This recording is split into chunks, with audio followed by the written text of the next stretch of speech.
Well, obviously we're all very concerned about the human rights situation in Iran. I understand there's been something like 1,000 executions in the last year.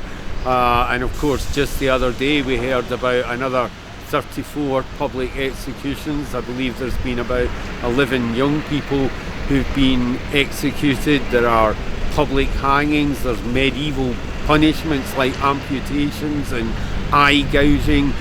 All of this conjures up a picture of a very unstable state where human rights don't get a look in.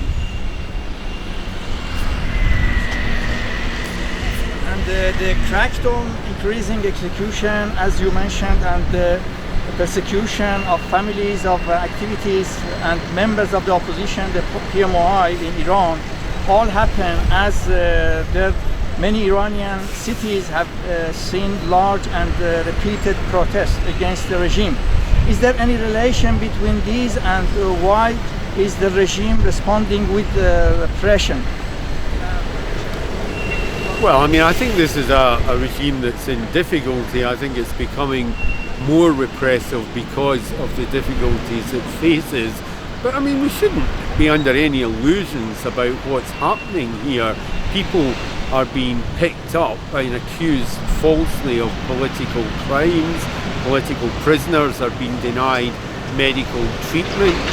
Trade unionists are being persecuted. We're very worried about the situation concerning Mr. Esmail Abdigan, the secretary of the Iranian Teachers Association. We're very worried about Mr. Jafar Azam Zahidi, the president of the Free Workers Union. We're not hearing what's happened to them. We're also very concerned now to hear that a British Iranian woman, Nazanin Zaghari Ratcliffe, has been detained on spurious charges by the Revolutionary Guard. She's been separated from her 22-month-old daughter, who in fact is a British citizen. So, I mean, the whole pattern here is one of a crackdown and a lack of respect for people's basic rights and the rule of law. Mr. McCabe, despite all these, the West sees Rouhani as a moderate.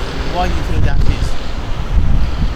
Well, I think the West has been told by Rouhani and his associates that he's a moderate. I prefer to judge people by their actions. I don't think that their lack of respect for the rule of law, their lack of respect for human rights are very good examples of moderation.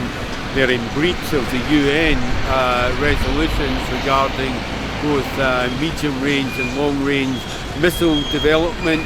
Just recently there have been reports of a video circulating where they're inciting youngsters to go and defend the Assad regime. I mean, these are not the actions of moderate people or a moderate state. So how do you evaluate the Iranian opposition in Iran? The regime claims that there is no opposition against them. How do you evaluate that? Well, there clearly is an opposition. There's an opposition within Iran. That's why we hear the reports of strikes and demonstrations. No matter how hard they try to suppress them, these things continue to happen, and we do know they're happening. That's why they're putting so much pressure on the hostages at Camp Liberty.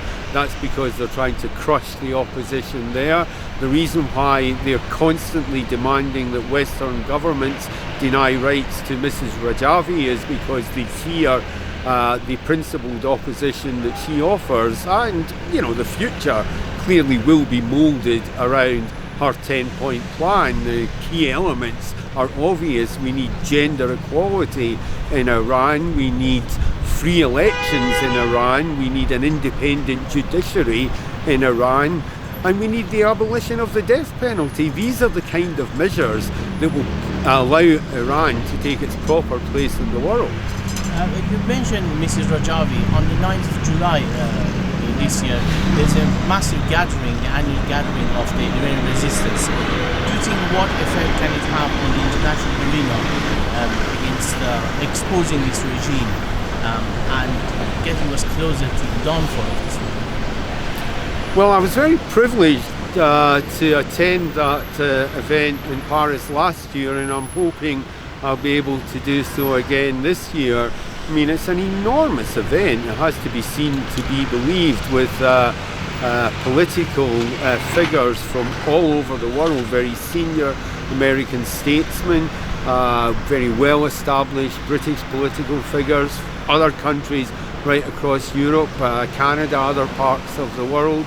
It's a major political event, and what all these people have in common is that they respect democratic government and the rule of law, and they're attending to show their support for Maryam Rajavi, because that's what she's advocating as well. You know, so trade union leaders like Mr. Jafar Azimzadeh, the president of the Free Workers Union, we'd like to know what's happened to him, where he is, what condition he's in. These are the things we need to know. Thank you very much. Thank you very much.